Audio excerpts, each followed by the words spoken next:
2034 దాకా నేనే ఉంటాను ముఖ్యమంత్రిగా అని ఆయన చెప్పుకుంటున్నాడు.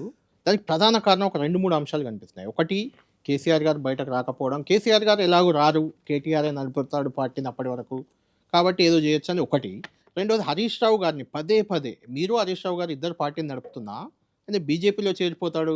కేసీఆర్ మీద ఒట్టేసి చెప్పు అని చేరనని ఇలాంటి నేరుగా ముఖ్యమంత్రి గారే అంటున్నారు కాబట్టి నేను మిమ్మల్ని అడుగుతున్నాను. మీ ఇద్దరి మధ్య గ్యాప్ రావడం అది కాంగ్రెస్‌కి కలిసొస్తుందనే ఒక ధీమా నేను కనిపిస్తుంది అక్కడ. ఒకటి అడుగుతాను కళ్యాణ్ గారు. ఇవాళ ముఖ్యమంత్రి గారు ఏదైనా స్టేట్మెంట్ ఇస్తే మేము విమర్శ చేస్తే లేదా మేము విమర్శ చేస్తే ఒక్క మంత్రి అన్న ముఖ్యమంత్రిని సమర్థిస్తూ మాట్లాడుతున్నాడా రాష్ట్రంలో? మీరు చెప్పండి నాకు. ముఖ్యమంత్రి గారు హిట్లర్ నాకు ఆదర్శం అంటే ఒక్క మంత్రి బయటకు వచ్చి అవును మాకు హిట్లర్ ఆదర్శం అన్నవాడు ఉన్నాడా? ముఖ్యమంత్రి గారు రక్తం చల్లండి అంటే అవును రక్తం చల్లండి అన్న మంత్రి ఒక్కడు ఉన్నాడా? అసలు ముఖ్యమంత్రి గారికి ఆయన మంత్రులకు మధ్యన గ్యాప్ ఉంది. ముఖ్యమంత్రి గారికి ఆయన మంత్రులకే సయోధ్య లేదు. ఒక్క మంత్రికి కూడా ముఖ్యమంత్రి అంటే గౌరవం లేదు ఈ రాష్ట్రంలో. ప్రైవేట్ సంభాషణలో వాళ్ళు ఏం మాట్లాడతారో మాకు కూడా తెలుసు. నేను చెప్పి వాళ్ళని ఇబ్బంది పెట్టను. కానీ వాళ్ళ ఈ రాష్ట్రంలో కాంగ్రెస్ శాసనసభ్యుడు ఒక్కడికి కూడా ముఖ్యమంత్రి అంటే గౌరవం లేదు. ఎందుకంటే వాళ్ళకి తెలుసు ఈయన స్థాయి ఏంటో. ఈయన అంటారు చూడ భాగ్యలక్ష్మి బంపర్ డ్రా టైప్లో ఒకటి తగిలింది ఆయనకి. అదే కోతి కొబ్బరి చిప్పు దొరికినట్టు వాళ్ళ రాష్ట్రం దొరికింది. ఏదో మాట్లాడుతూ ఉంటాడు. నేను అందుకే ముఖ్యమంత్రి గారికి నేను సూటిగా కెమెరాలో చూసి చెప్తున్నా. రేవంత్ రెడ్డి గారు కలాం గారు ఏం చెప్పారంటే ప్రెసిడెంట్ అబ్దుల్ కలాం గారు కలలు కనండి కథలు చెప్పకండి. అంటే బీజేపీ చాలా రాష్ట్రాల్లో చేసిన ప్రయోగమే కదా అది. అంటే పార్టీలను చీల్చడం, ఒక బలమైన నాయకుడిని ఆకర్షించడం, ఒత్తిడి చేయడం వాటెవర్. ముఖ్యమంత్రి గారు కూడా అదే అంటున్నారు. అలాంటి అంటే హరీష్ రావు గారు అట్లా పార్టీ పాపం మారే హరీష్ రావు ఛాయిస్ గారు ఏమైనా ఉందా? పాపం హరీష్ రావు గారు ఎన్నిసార్లు చెప్తారో నేను ఎన్నిసార్లు చెప్పాలి. ఇప్పుడు ముఖ్యమంత్రి గారికి దింపుడు గల్లం ఆశ ఉండొచ్చు. బీఆర్ఎస్ ఏదో విచ్ఛిన్నం అవుతుంది, ఏదో జరిగిపోతుంది, నాకు సందు దొరుకుతుంది, నేను డైరెక్ట్గా ఎట్లాగూ గెలవలేను, మంచి పనులు చేసి ప్రజల మనసు గెలవలేను, కాబట్టి ఏదో అవతల వాళ్ళన్నా చీలికలు పీలికలు చేసి గెలవాలని ఆయన తాపత్రయపడుతుండొచ్చు. హరీష్ రావు గారు 100 సార్లు చెప్పారు. ఇంకెన్నిసార్లు చెప్తాడు పాప ఆయన? ఎన్నిసార్లు శీల పరీక్ష పెడతారు? ఆయన ఎవరు మాట్లాడుతున్నారు? ఎవరు మాట్లాడితే మేము స్పందించాలి? 4 పార్టీలు మారిన రేవంత్ రెడ్డి గారు మాట్లాడితే మేము మాట్లాడాలా? 25 ఏళ్ల నుంచి హరీష్ రావు గారు పాపం కేసీఆర్ గారి నాయకత్వంలో నిబద్ధత కలిగిన సైనికుడిగా పనిచేస్తున్నాడు. ఇంకెన్నిసార్లు చెప్తాడు ఆయన? 100 సార్లు చెప్పాడు ఇప్పటికీ. నేను పార్టీ మారను, జీవితాంతం కేసీఆర్తో ఉంటా అని చెప్పాడు.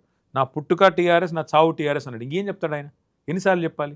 రైట్. కేటీఆర్ గారు ఇంకొకటి మీరు గిఫ్ట్ స్మైల్ అని మీ బర్త్‌డే సందర్భంగా గతంలో అనౌన్స్ చేశారు. అది బాగా అక్కడక్కడ కొంత చేశారు. మీ నాయకులు చాలా పెద్ద ఎత్తున చేశారు కార్యక్రమం ఒకటి. రెండోది కేటీఆర్ గారు అంటే ఇంతకుముందు చెప్పారు భరద్వాజ గారు కూడా వాట్సాప్ పెడితే రియాక్ట్ అయ్యేవాళ్ళు ఇంతకుముందు అని. ఇప్పటికి కూడా ఆఫ్‌కోర్స్ మీరు ట్వీట్‌లకు రియాక్ట్ అయినంత జనానికి నేరుగా రియాక్ట్ గారు అనే విమర్శకు ఏం చెప్తారు? ఎన్ని వచ్చినాయి అంటే బ్రదర్ ఇప్పుడు మీరు చాలా మందికి ట్విట్టర్‌లో రియాక్ట్ అవుతారు. కాదు ఇప్పుడు నేను ఇక్కడి నుంచి బయటికి పోతే ఆ ఫోన్ ఓపెన్ చేస్తే ఓ 200 మెసేజ్లు ఉంటాయి. అవును. ట్విట్టర్లో ఇంకో 200, 300 ఉంటాయి. ఎన్నిటికి రియాక్ట్ అవుతాము? కొన్నిటికి అవ్వచ్చు, కొన్నిటికి కాకపోవచ్చు. నేను కూడా మనిషినే కదా. అవును. ఫోన్లు వస్తాయి, నెక్స్ట్ మీటింగ్కి పోవాలి, నెక్స్ట్ ఇంకోటి ఉంటుంది. కొన్నిటికి ఇంపార్టెంట్ అనుకున్న వాటికి ప్రయారిటీలో ఉన్న వాటికి కొన్నిటికి రియాక్ట్ అవుతాం, కొన్నిటికి కాలేము. అదే అందరం మానవ మాత్రమే కదా. కాబట్టి కొన్ని ఏమైనా పొరపాట్లు జరుగుతున్నాయేమో నాకు అంతకంటే ఎక్కువ చెప్పలేను. కానీ but yes, wherever there was a situation that demanded my attention, I responded always. చాలా వరకు మీరు అవుతూ ఉంటారు. అక్కడక్కడ కనిపిస్తుంటాయి కూడా. ఫైనల్‌గా చెప్పండి. మీ ఈ ఇంటర్వ్యూ చూస్తున్న కార్యకర్తలకు గానీ, ప్రజలకు గానీ వాటెవర్ 2.5 ఏళ్ళు ఇంకా 2 ఏళ్ళో, 2.5 ఏళ్ళో మీ కార్యాచరణ ఏంటి? ఏ రకంగా యాక్టివ్‌గా ఉండబోతున్నారు? మళ్ళీ మీరు అధికారంలోకి వస్తే ఏం చేయలేదు, ఏం చేద్దాం అనుకుంటున్నారు? ఇవన్నీ తెలంగాణకి. ఇవన్నీ ఒక నిమిషంలో చెప్పాను. తెలంగాణకి ఫైనల్‌గా మేజర్‌వి చెప్పండి. ఒకటి 2 నేను సరిపోతుంది. చెప్పేది ఒకటే, ఒక అధికారంలోకి వస్తే కాదు, అధికారంలోకి వస్తాము. మళ్ళీ కేసీఆర్ గారు ముఖ్యమంత్రి అవుతారు.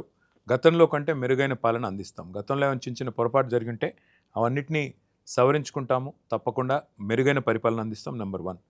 ఈ 2.5 ఏళ్ల కాలం అని చెప్పి మనం ఏం బాధపడాల్సిన అవసరం కానీ ఇంకోటిగా ఏం లేదు. మనిషి జీవితంలో ఎత్తు పల్లాలు తప్పవు, గెలుపు ఓటములు తప్పవు. అట్లాగే పార్టీకి కూడా ప్రస్థాన ఉత్థానాలు తప్పవు. ఆ క్రమంలో ఇప్పుడు మనకి జరిగిన ఈ సెట్ బ్యాక్ ఏదైతే ఉందో చిన్న సెట్ బ్యాక్ మాత్రమే. But I appeal to all of our BRS brothers and sisters, let us make sure that our comeback will be greater than this setback.